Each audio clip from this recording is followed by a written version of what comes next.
Hi, welcome back to my YouTube channel. It's your girl Cash, and today we will be decorating my graduation cap. So I got a lot of compliments on it, so I told myself that I got to make sure I make a video for you guys. And it's not perfect, but this is my first time really recording a DIY, so just bear with me. It'll get better with time. Let me know if you guys want me to remake this cap, because I feel like this was my first one, and I practiced on my actual graduation cap, so I feel like for the next one, I'll do a little bit better.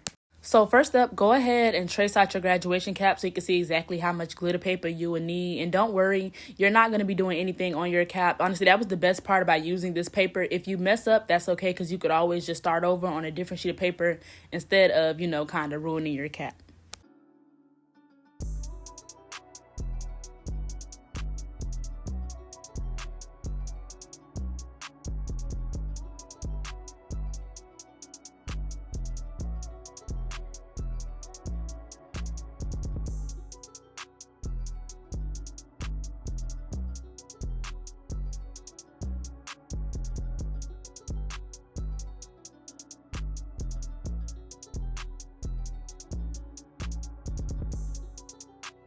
And this is actually a very important step that I almost forgot. Go ahead and trace out that little button where your tassel goes, so you can go ahead and cut that out with like an X-Acto knife or some type of blade if you haven't.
So for this part of my cap, I used iron-on vinyl. If you guys are not familiar with how to layer using a Cricut, let me know and I will make a video on that. And I was very proud of this paper because it didn't burn at all and it held on to the iron-on vinyl very well.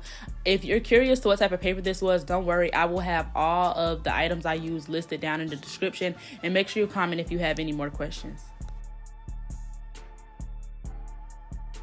And pro tip, not just for this graduation cap, but anytime you use an iron-on vinyl, make sure you flip whatever you're using over and iron it on the back too, because it kind of helps lock the heat in so you don't have to worry about anything coming up when you go to peel off the extra excess.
So here's where I started layering, and I was just making sure that, the vinyl wasn't overlapping, everything was in its place. If you do overlap a little bit, don't be too discouraged because you can cover it up once you start bedazzling. And then hopefully this helps you guys, but I would use heavier objects like the E6000 to hold down the vinyl while I iron, just to make sure that everything stays in place.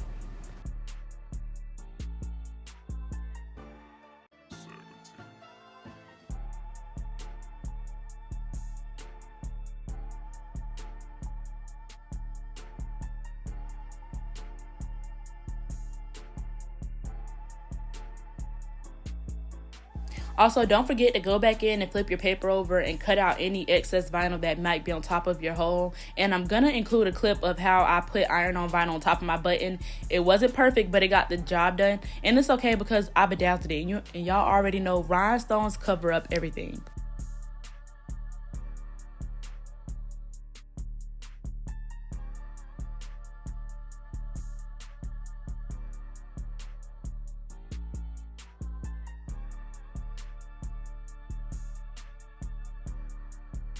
Okay, this is so embarrassing, but you know what? We're going to learn together. So I tried my hardest to go in and cut out like a perfect circle with the X-Acto knife. And I even tried to cut it out using my Cricut machine, but I just couldn't get it. So I got frustrated. I just cut out a random piece of white iron-on fabric and I just went around it with my little iron.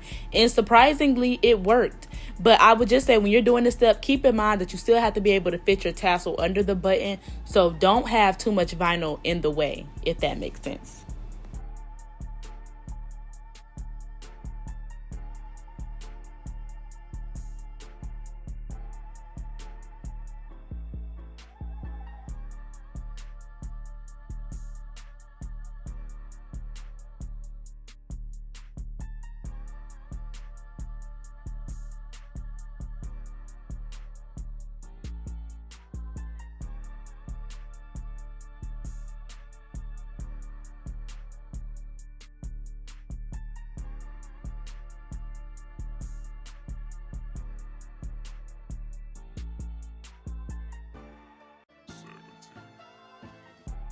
This is so ghetto, bear with me. My X-Acto knife broke on me, so I just ended up going around it with the blade. And I just made sure that I cut off the excess without pushing too much of the excess vinyl up under the button because we still need space for the tassel. Keep that in mind.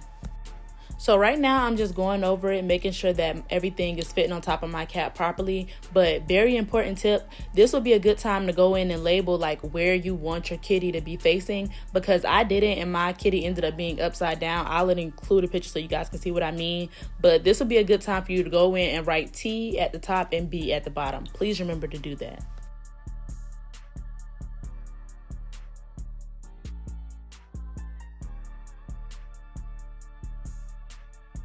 So now I'm getting ready to start my bedazzling. Make sure for this part of the process you get the E6000 with the precision tip, because I feel like it makes it easier and it makes like your space a little bit cleaner. And also I got diamonds to match the background of each part of my Hello Kitty. So I got white rhinestones, black rhinestones, and pink. And I feel like using the Cricut as a background made it just look much more cleaner, and it wasn't as crooked as it would have been if I just used diamonds. So I'm gonna make sure I keep everything in the description down below.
So for this part of the process, you guys will see that I'm leaving a little bit of space around my circle. Make sure you do that because for this area, you're going to have to go through and stick your button through, and you want to make sure that it fits comfortably.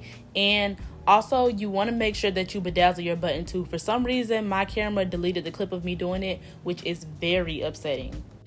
But once you go through and you put your button in and you start gluing it down, you can put any diamonds in any places that you feel like still need a little bit more bling. And also make sure that you use hot glue to lay your glitter paper down on your cap and not E6000, because the E6000, it dries really fast and it's really thick, so it will make your cap look bulky. That's what I did, unfortunately. But that will be the end of this video. Thank you guys for watching. Be sure to like, comment, and subscribe. And the final results will be in this next clip. Make sure you guys follow me for more.